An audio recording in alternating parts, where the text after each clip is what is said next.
Dictation start.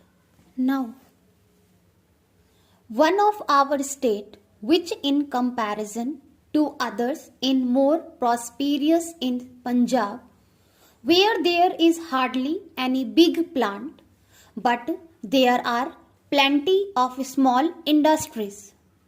Some states which are full of big plants are low down in the scale of per capita income, in spite of the development of industry, because agriculture is not developing.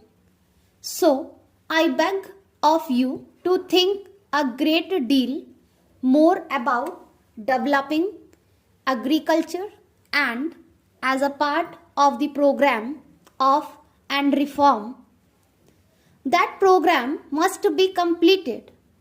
After 60 years of independence, our program of land reform has not been fully implemented for various reasons and because of various pressures.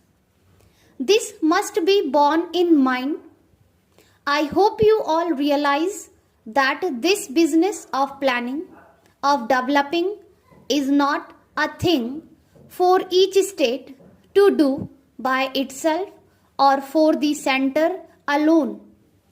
It is an activity in which there has to be the fullest cooperation between the center and the states, and between the states, because real development cannot ultimately take place in one corner of India while the other is neglected. There is sometimes an unfortunate rivalry between states over something or the other.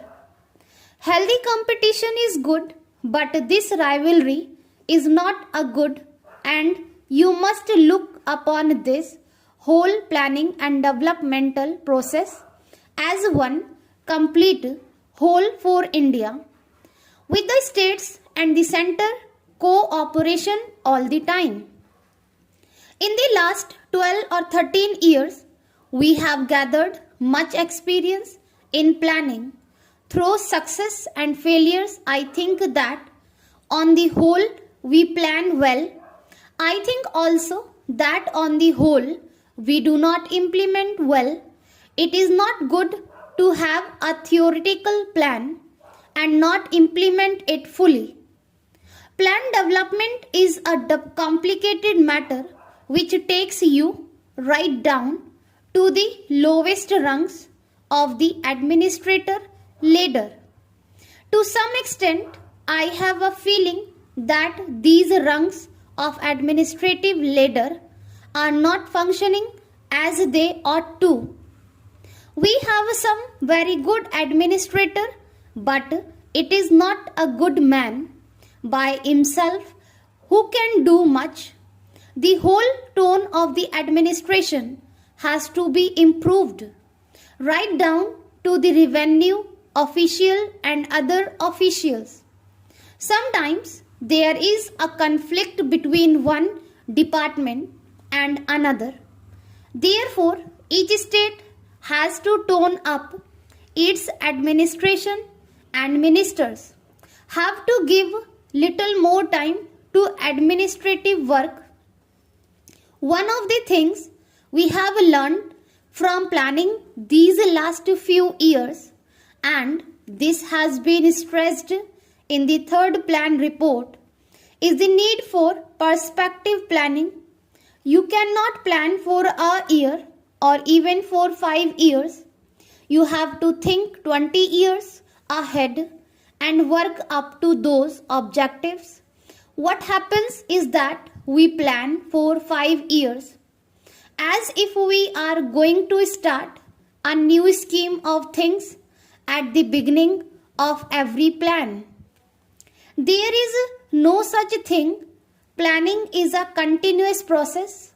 If you have got to do something in the fourth plan, you have to begin here and now. Not, of course, spending large sums of money, but still laying the foundations for it so that when the time for the fourth plan comes, it assured of a good start. We lost much time in the initial stages on any project.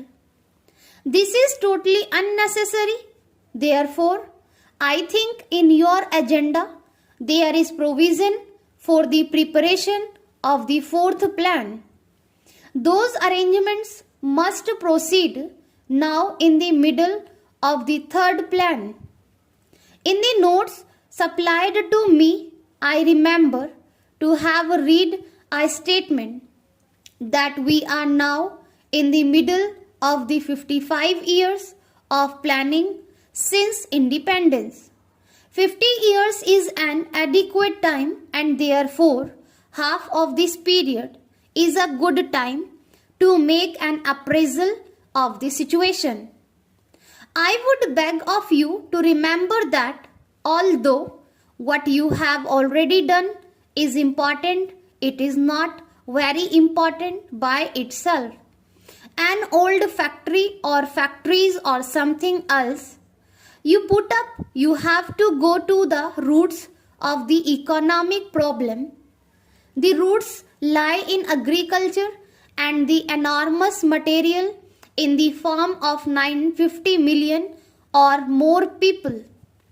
The other most important things is training the people apart from top level scientists, technicians, engineers, etc. And we are getting more and more of them. Now, general training for the masses engaged in agriculture is necessary. That leads you to mass education. Education has no doubt increased. Unfortunately, I have heard that in some states the emergency has led to a slowing down in the rate of expansion of education. That I think is tragic. I do not wish to use milder terms because the whole progress of India depends on the educational apparatus from the bottom to the top. These are some of the things I should like you to bear in mind. We can't neglect education in case, because with that rests the future of the Indian people.